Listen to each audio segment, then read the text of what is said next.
Ay, nako, mga kabagis, magandang umaga. Natagalan bago ko makapag-vlog ulit sa ating ibon, ano.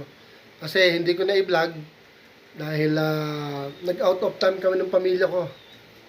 Birthday ko kasi that time, no. So, tinirit lang ng mga anak, ano. So, eto, no. Halos overnight lang kami, isang araw lang kami nawala. Tapos, siyempre, pagdating pagod, medyo hindi ko naasikaso yung mga ibon, nagpakain lang ako. So it means, 2 araw ko lang halos sila parang hindi naasikaso. Okay? Pero magugulat kayo, sa 2 days na yun, may 6 na itlog yata ako. 6 or 4. Garantunin nilang mga itlog. Samahan niyo ako, silipin natin, i-compare natin kung ilan. Tama, pagkabagyusan, pasukin natin. Tapos na silang kumain.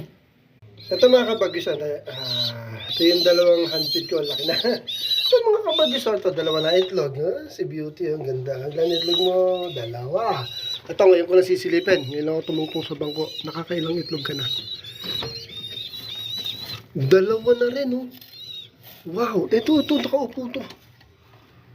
Ito, sana meron na to. Meron na rin. Isa. 5 na. Giging 2 na yan. Malapit na yan. Anak yan ng Homer ko. Anak yan ng Homer ko. Ito. Anak nito. Ayun. Laki maganda.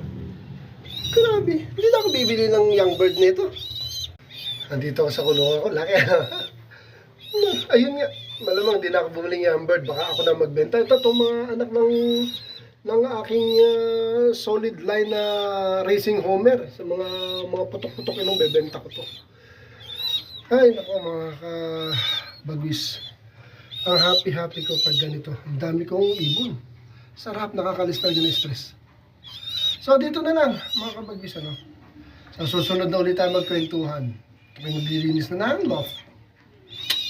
Till next time, God bless. Thank you for watching.